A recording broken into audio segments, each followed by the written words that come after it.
All right, well, Kindle or killer. Now, to hear publishers tell it, authors curse it, and newspapermen hide from it, Amazon's Kindle reading device might be better described as a nuclear device.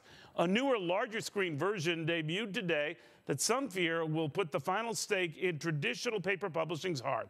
But didn't Hollywood say the same thing about movie attendance when these gadgets called the radio came out, and then television debuted, or again, decades later, when this thing called the VCR crashed the party, or the internet? Wasn't that supposed to wipe out all other media entertainment?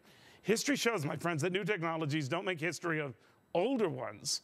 But what about this Kindle thing and countless other book and magazine reading things that are suddenly all the rage? Gurbaksh Chahal says, same thing. The technology whiz made more than $300 million by age 25, which instantly made him a contemptible figure to me.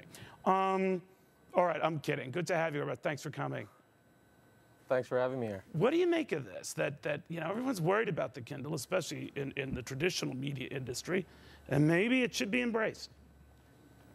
Well, I think of it more of as a platform. If you look at the Apple, I mean, what it did with iPod, what it did with the iPhone, it's basically allowing consumers to consume media easier and in a way that can be more of a platform. So Kindle is more or less a platform for content.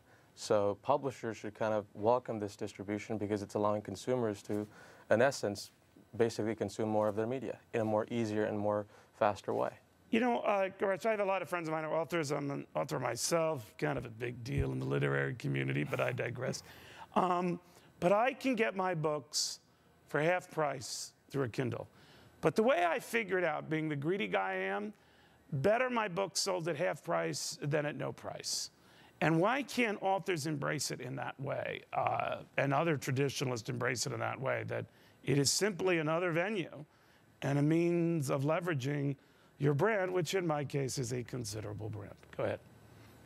Well, if you look at basically what the music industry did, it took a very long time to kind of realize what to do and what not to do. And if you look at an innovator like Apple, they basically came up with the iPod and the iPhone, the iTunes, made it easier for consumers to actually pay for music.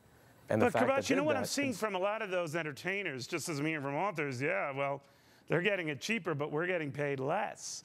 In other words, we're not hitting the paydays we used to because our songs, when they're out there, are but pennies on the dollar.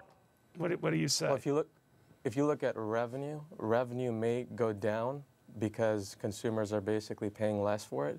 But if you look at as the media, actually the industry in general, if more people consume it and more consume of it, revenue will go ahead and increase as the entire music industry looks at it going more digital. Right, you're expanding all over. It's a very good point. You know, I should disclose, I have a Kindle. I love Kindle. I love the idea of having a lot of books. I read a great deal, and a lot of magazines, a lot of newspapers. They're all on this thing, so you don't have a pile of stuff.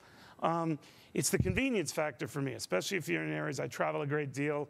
You can't get the newspapers and stuff, so you can get them on this thing and all. Is the convenience feature, regardless of what the final platform will be, whether ultimately it's a touch screen, a color screen, a combination of screens, is this the way we're going, though? Is that paper as we know it, books as we know them, not entirely replaced, but that this will be the preferred method? Well, consumers want something easy. They want something that they can basically click and get. It's basically kind of the revolution of the internet. What it did, it provided the ability to get information now rather than getting it a day later. And if you look at the Kindle, as consumers switch to it, that's basically going to be the defining point, wherever the consumers find the stickiness of getting their content. And more people are, I mean, as the society basically converges into real-time data and real-time information, people want their information in real time. So whatever the device may look like, you know, a couple of years from now, you know, will continue to change just like the iPod changed. And I think the Kindle is, in essence, going to be in that direction. But people want their information now. More people get to it, and it'll eventually happen that way. I think you're right, Gurbaksh. And this is the trend. Can't deny it. Gurbaksh, thank you very, very much. Thank you. Thanks for having me.